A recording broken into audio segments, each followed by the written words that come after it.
25,000 টাকা 30 কিলোমিটারের জন্য? হ্যাঁ, অ্যাম্বুলেন্সের পেট্রোলের দাম সোনার দামের সমান, জানেন না?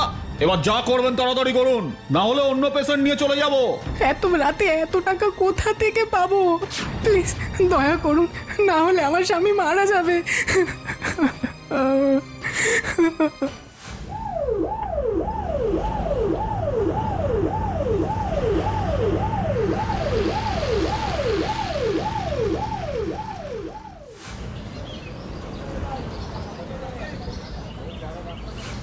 আমাদের হাসপাতালকে আরো একটি অ্যাম্বুলেন্স দেওয়ার জন্য আমাদের সকলের প্রিয় শ্রদ্ধেয় দাদা জননেতা শ্রী সুবোধ মাইতিকে আমাদের আন্তরিক কৃতজ্ঞতা ও ধন্যবাদ জানাতে চাই। অসংখ্য ধন্যবাদ দাদা। আমি সুবোধ মাইতি বলছি। অ্যাম্বুলেন্স দিয়ে কি হবে? রোগীদের কষ্ট কি আর কমবে? কিছু বললে? বলছি, নেতা মন্ত্রীরা যতই ভালো করতে চাক না কেন, এলাকার গুন্ডারা কি আর সাধারণ মানুষকে শান্তিতে থাকতে দেবে? তুমি দেখে নিও মালিনী বৌদি, এই অ্যাম্বুলেন্স মানুষের কোনো উপকারেই আসবে না। ওই বাবলু লোকটা যা বদমাস। কে বাবলু? তুমি এসব কি বলছো? সবটা খুলে বলো তো। এখানে বলা যাবে না, হাসপাতালের ক্যান্টিনে চলো। এবার বলো, তোমার হঠাৎ কেন মনে হলো অ্যাম্বুলেন্স পেয়ে কোনো লাভ হবে না? কারণ এই হাসপাতালের চত্বরে বাবলুদার অ্যাম্বুলেন্স ছাড়া আর কোনো অ্যাম্বুলেন্স ঢুকবে না। বাবলুদা ঢুকতেই দেবে না। আর যেখানে অন্যান্য অ্যাম্বুলেন্সের ভাড়া 5-7 হাজার টাকা নেয়, সেটাই এখানে 25-30 হাজার টাকা নেয়। কি বলছো কি? অ্যাম্বুলেন্স কি অন্য স্টেটে যায় নাকি? একদমই না, সব পেশেন্টই তো যায় ওই অ্যাঞ্জেল হেলথ কেয়ার। এই তো কদিন আগে এক ভদ্রমহিলা কতবার করে কাকুতি মিনতি করলো একটু কমানোর জন্য, কিন্তু বাবলুদা কি সেসব কথায় পাত্তা দেওয়ার লোক? মহিলা গয়না বন্ধক দিয়ে টাকা এনেছিল। এই যে আমি এসে গেছি, এবার প্লিজ তাড়াতাড়ি অ্যাম্বুলেন্সটা পেশেন্ট এক্সিটের কাছে নিয়ে চলুন, আমার স্বামীর হাতে বেশি সময় নেই। টাকা না পেলে গাড়ির চাকা 1 ইঞ্চিও নড়ে না ম্যাডাম। ও হ্যাঁ, এই নিন এই নিন, এবার প্লিজ চলুন তাড়াতাড়ি। কিন্তু এত তাড়াতাড়ি করেই বা কী লাভ হলো? হাসপাতালে যাওয়ার পথেই ওনার স্বামী মারা যান। অ্যাম্বুলেন্সের খরচ জোগাড় করতে করতেই তো অনেকটা সময় চলে গিয়েছিল। কিন্তু এটা তো জুলুমবাজি, কেউ এর প্রতিবাদ করে না। ও তো একটা লোকাল গুন্ডা, কার ঘাড়ে কটা মাথা যে প্রতিবাদ করবে? সত্যি আর ন্যায্য কথা বলতে ঘাড়ে একটা মাথা হওয়াই যথেষ্ট। আমায় নিয়ে চলো ওই বাবলুদার কাছে, আমি কথা বলবো। কি দরকার বৌদি, কি নাকি করে দেবে? তার উপরে আমি এই হাসপাতালেই চাকরি করি, দিন রাত ওর সামনে দিয়েই যাতায়াত করতে হয়। ঠিক আছে, তোমায় সামনে যেতে হবে না, তুমি শুধু দূর থেকে দেখিয়ে দেবে।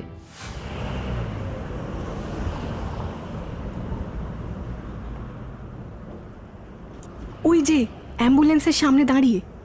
উনিই বাবলু? হ্যাঁ, আমি বাবলু। কেন, কি হয়েছে? না, এখনো কিছু হয়নি, তবে আপনার বিরুদ্ধে যা যা শুনলাম তা যদি না বদলায় তবে নিশ্চয়ই কিছু একটা হবে। এই আপনি কে বলুন তো? দিনে দুপুরে হুমকি দিতে এসেছেন? হুমকি নয়, সাবধান বাণী। আপনি যেভাবে সাধারণ মানুষের অসহায়তার সুযোগ নিয়ে অ্যাম্বুলেন্সের ভাড়া বাড়াচ্ছেন, তার ফল কিন্তু ভালো হবে না। আমার ফল আমার ফুল আমি বুঝবো, আপনি কে? যান এখান থেকে। বেশ তো, এখন না হয় চলে যাব, কিন্তু এর পরে যখন আসবো তখন কিন্তু আমি আর একা আসবো না। প্রশাসন ও সাধারণ মানুষ সবাই আমার সাথে থাকবে। দেখুন, আমি ব্যবসা করি, অ্যাম্বুলেন্স চালানোর লাইসেন্স আমার কাছে আছে। এবার আমার অ্যাম্বুলেন্স আমি কত ভাড়া দেবো সেটা তো আমার ব্যাপার নাকি? যার পোষাবে না সে সেই পরিষেবা নেবে না, চুকে গেল। ঠিক বলেছেন, আপনার ব্যবসা এবার চুকেই যাবে।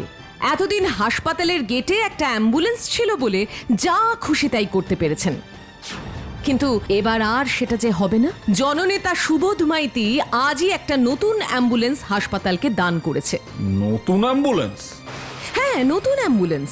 এবার আর আপনার গাজোয়ারি চলবে না, এখনো সময় আছে, শুধরে যান, না হলে কিন্তু সাধারণ মানুষ আপনার অ্যাম্বুলেন্সকে বয়কট করে দেবে।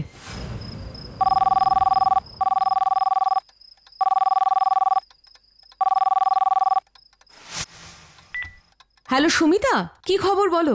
ওদিকে সব ঠিক আছে তো? কিচ্ছু ঠিক নেই বৌদি, সেই জন্যই তোমায় ফোন করলাম।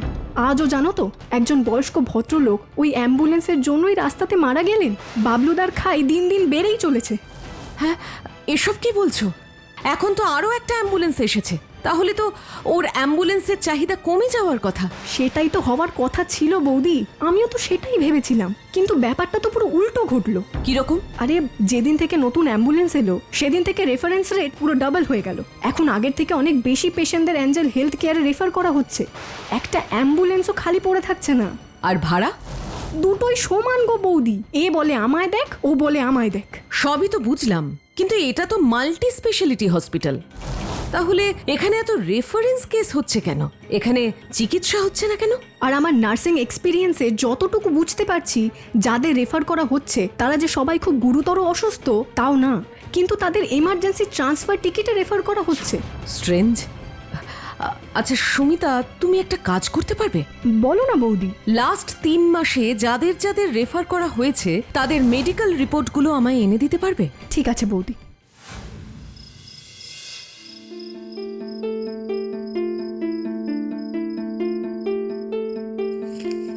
তুমি কি খেয়াল করেছো সুমিতা, লাস্ট 3 মাসে যত পেশেন্ট রেফার করা হয়েছে তার মধ্যে 70% কেস রেফার করেছে একজন ডাক্তার। আর আমার ধারণা এই অ্যাম্বুলেন্স মাফিয়া বাবলুর সাথে এর কোনো গোপন আঁতাত আছে। কে বৌদি? আমি তাড়াহুড়ো করে এগুলো নিয়ে এসেছি, ডিটেলস দেখার সুযোগই পাইনি। ডক্টর সৌম্য বাগচি। ডক্টর বাগচি? অসম্ভব, ডাক্তার বাগচির মতো ভালো মানুষ হয় না। তুমি এত শিওর কি করে হচ্ছ? ওরকম মুখ দেখে কি কারোর সম্পর্কে সবকিছু বলে দেওয়া যায়?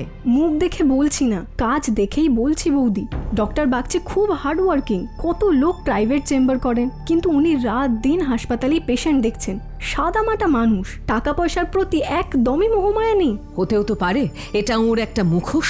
আর পেশেন্ট রেফার করে বাবলু আর অ্যাঞ্জেল হেলথ কেয়ার থেকে এত কমিশন পান যে আলাদা করে চেম্বার করার প্রয়োজনই পড়ে না। আমার তা মনে হয় না বৌদি, উনি খুবই ভালো মানুষ। বেশ, তুমি যখন বলছো তখন একটু খোঁজ খবর নিয়ে দেখি। আর তার জন্য তোমার একটু হেল্প লাগবে। হ্যাঁ বলো না বৌদি। তুমি ডাক্তার বাগচির ফোন নাম্বার, অ্যাড্রেস আর ব্যাংক ডিটেলসটা একটু পাঠিয়ে দিতে পারবে? না না, চিন্তা নেই, ডেটা মিসইউজড হবে না। ঠিক আছে, আমি কাল হাসপাতালে গিয়ে অ্যাকাউন্টস ডিপার্টমেন্ট থেকে সব ডিটেলস জোগাড় করে টেক্সট করে দেবো। কিচ্ছু নেই মানে একদম ক্লিন চিট? হ্যাঁ বৌদি, আপনি এত জোর দিয়ে বললেন বলেই আমি ডাবল চেক করলাম। তবে ডক্টর সৌম্য বাগচির কিন্তু কোনো নেগেটিভ দিক নেই। ব্যাংকে তো স্যালারি ছাড়া আর কোনো টাকাই ঢোকে না, এমনকি সম্পত্তি টম্পত্তিও কিচ্ছু নেই। তবে একটা ব্যাপার আছে। কি ব্যাপার? ওর কল ডিটেলস দেখে একটা জিনিস জানতে পেরেছি, যেই ডেটে উনি কোনো পেশেন্টকে রেফার করেছেন তার ঠিক 1-2 দিন আগে উনি ফোনে পার্টিকুলার একটা নম্বরে কথা বলতেন। সেই নাম্বারটা কি ট্রেস করতে পেরেছেন? নাম্বারটা কি বাবলু বলে কারুর নামে নেওয়া? না, সিম হোল্ডারের নাম সুরেন্দ্র শর্মা। সেটা আবার কে? জানতে পেরেছেন কিছু? এঞ্জেল হেলথ কেয়ারের অ্যাডমিন ডিপার্টমেন্টের সিনিয়র এক্সিকিউটিভ। বুঝতে পেরেছি। তার মানে বাবলু এখানে নিমিত্ত মাত্র। আসল খেলাটা চলছে ডক্টর সৌম্য বাগচি আর সুরেন্দ্র শর্মার মধ্যে। এবার ডক্টর বাগচির বেনিফিটটা জানতে পারলেই কেস সলভ হয়ে যাবে। বলুন ম্যাডাম, কি হয়েছে? কি ফিল করছেন? আমি আপনার উপরে খুব ডিসঅ্যাপয়েন্ট ফিল করছি doctor Bagchi. Excuse me? No doctor, you wouldn't be excused for the damage you have done. আপনি এসব কি বলছেন? আমি তো কিছুই বুঝতে পারছি না। বুঝতে তো আমিও পারছি না ডক্টর বাগচি। টাকা পয়সা না, জমি বাড়ি না, এমনকি কোনো দামি গাড়ি বা ফরেন ট্রিপও না। তাহলে কিসের লোভে আপনি বাবলুর অ্যাম্বুলেন্স মাফিয়া রাজের সাথে যোগ দিতে গেলেন? আর কেনই বা অপ্রয়োজনে এত পেশেন্টকে এঞ্জেল হেলথ কেয়ারে রেফার করতে গেলেন? চিকিৎসার সমস্ত ব্যবস্থা তো এখানেও আছে। এসব আপনি কি বলছেন? আমি কিছুই বলছি না ডক্টর বাগচি, যা বলার সব মিস্টার সুরেন্দ্র শর্মা পুলিশের কাছে বলে দিয়েছেন। সুরেন্দ্র বলে দিয়েছে?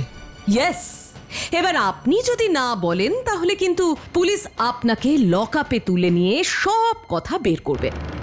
না ম্যাম, না, প্লিজ প্লিজ প্লিজ এটা করবেন না। আমার বাবা শয্যাশায়ী, আমি জেলে চলে গেলে বাবাকে বাঁচাতে পারবো না ম্যাম। প্লিজ ম্যাম, প্লিজ আমাকে দয়া করুন। কেন এই কাজটার সাথে জড়ালেন আপনি? ডাক্তার হিসেবে আপনাকে তো মানুষ ভালোবাসে, খারাপ লাগলো না তাদের বিশ্বাসটাকে এভাবে ভাঙতে? কিসের জন্য এটা করলেন? বাবার চিকিৎসার খরচের? না ম্যাম, না না ম্যাম, এটা একদম ভুল কথা। আমি আজ অবধি আমার স্যালারি বাদে একটা টাকাও কারো কাছ থেকে নিইনি। তবে বাবাকে বাঁচাতে ম্যাম, ওই বাবলুর হাত থেকে আমার বাবাকে বাঁচাতে। মানে ও একটা বড় গুন্ডা ম্যাম। আমি যখন প্রথম ওর ওই অ্যাম্বুলেন্স মাফিয়ারাজের কথা জানতে পেরেছিলাম তখনই আমি প্রতিবাদ করেছিলাম, আর সেই প্রতিবাদের মাসুল গুনতে হয়েছিল আমার বাবাকে। মাঝরাতে আমার বাড়িতে জোর করে ঢুকে ভাঙচুর করেছিল, আমার বাবার গলায় ছুরি ধরেছিল।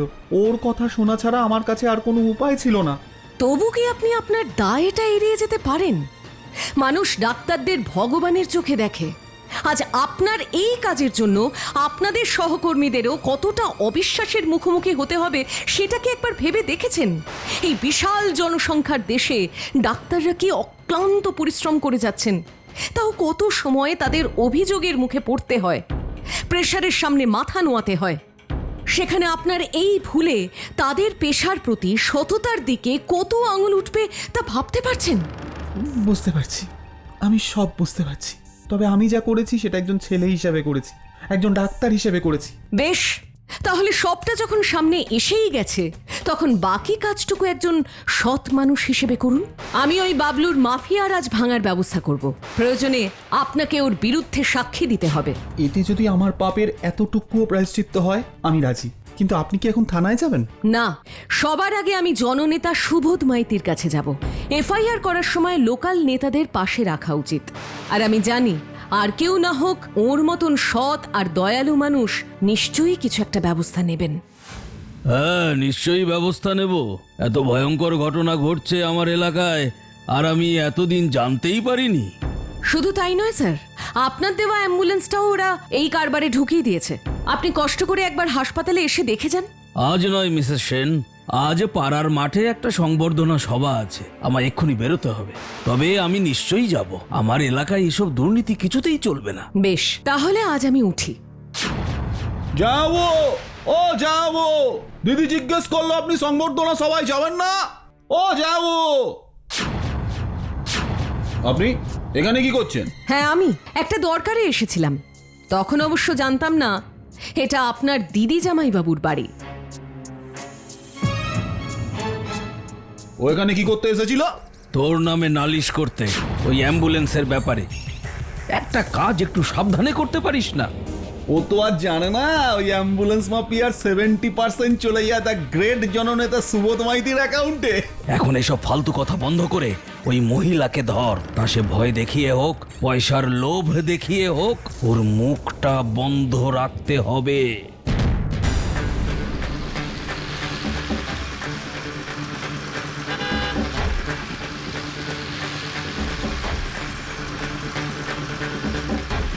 আজ তোমাদের খেলা শেষ। ও দাঁড়া দাঁড়া দাঁড়া দাঁড়া বলছে।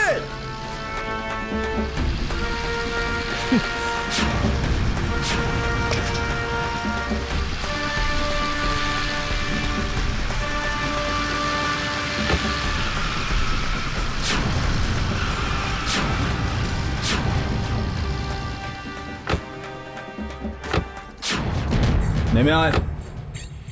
কি ভেবেছিস হ্যাঁ? আমার আর আমার জামাইবাবুর অ্যাম্বুলেন্সের কালো ব্যবসার খবর জেনেও তুই ছাড়া পেয়ে যাবি? কেন, কি করবেন আপনি আর আপনার জামাইবাবু মিলে? কি করবো কি করবো? এই দেখ, আজ এক পচেই তোর গলার নলি ফাঁক করে দেবো। সব ব্যাপারে না এত কথা বলা বন্ধ হয়ে যাবে। আমাকে আর কোনো কথাই বলতে হবে না।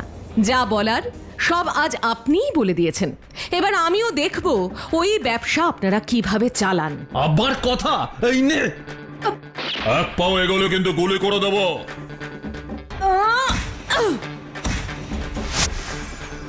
You are under arrest. আমি হাসপাতালে একটা অ্যাম্বুলেন্স দিয়েছি, দরকার হলে আরো 10টা অ্যাম্বুলেন্স দেব, কিন্তু অ্যাম্বুলেন্স না থাকার জন্য যাতে একজন রোগীকেও বিনা চিকিৎসায় মারা যেতে না হয়, আমি সেটা মেনে নেব না। জীবনে অনেক কষ্ট সহ্য করেছি, তাই মানুষের এত কষ্ট আমি আর চোখে দেখতে পারবো না। আর দেখতেও হবে না, কারণ বাকি জীবনটা মনে হচ্ছে এবার জেলের ভেতরেই থাকতে হবে। আপনি কিন্তু অনেক... আমি না, আজ সকাল থেকে আপনার শ্যালক বাবু অনেক কথা বলেছেন। কি বলেছেন সেটা না হয় আপনি নিজেই শুনে নিন। বাবলুদা, বাবলুদা!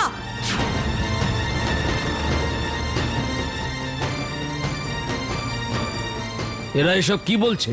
সরি জামাইবাবু, আমি আজ পুলিশকে সব সত্যি কথা বলে দিয়েছি। বিশ্বাসঘাতক! আর আপনি আপনি কি? আপনি তো গোটা পৃথিবীর সাথে, সমাজের প্রত্যেকটা মানুষের সাথে, এমনকি যারা আপনাকে বিশ্বাস করে ভোট দিয়েছিল তাদের সাথেও বিশ্বাসঘাতকতা করলেন। এমনিতেই পলিটিশিয়ানদের খুব একটা সুনাম নেই, তারপরে আপনার এই কাণ্ড দেখার পর যে গুটি কয়েকজন সৎ পলিটিশিয়ান আছেন তাদের জীবনটাও যে দুর্বিষহ হয়ে যাবে।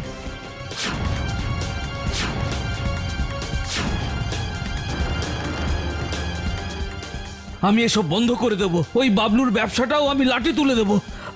আমায় আরেকটা চান্স দাও। যেখানে মানুষের জীবন জড়িয়ে আছে সেখানে সেকেন্ড চান্সের কোনো জায়গা নেই। অ্যাম্বুলেন্সের সাইরেন শুনলে মানুষের মনে হয় সাহায্য আসছে, কিন্তু সেই সাইরেনেই যদি শুধু ব্যবসার আওয়াজ শোনা যায় তাহলে রোগীর প্রাণের সাথে সাথে মানুষের বিশ্বাসও আইসিইউ দরজায় কড়া নাড়ে। তাই আপনার জায়গা জেলের ভেতরেই। আমরা এখন মণিরত্নপুর রাজবাড়ির সামনে দাঁড়িয়ে আছি। প্রজ্ঞা পারমিতার বাড়ির গেট এখনো মিডিয়ার জন্য বন্ধ। রাষ্ট্রীয় নারী কল্যাণ সমিতির সদস্যা। পল্লবী, কোনো প্রমাণ ছাড়া এভাবে কারোর বিরুদ্ধে কিছু বলাটা রাজ পরিবারের সদস্যদের শোভা পায় না। তার মানে কলেজের কোনো ঘটনায় ওর ডিপ্রেশন হওয়ার কথা নয় বলছো, তাই তো? একদমই তাই। চুপ করুন, আপনারা মানুষ। আমার অমন ফুলের মতো মেয়েটার উপরে অত্যাচার করে শান্তি হলো না? ওকে, রাজশেখর, মহারাজা দীনেন্দ্রনাথের ছেলে।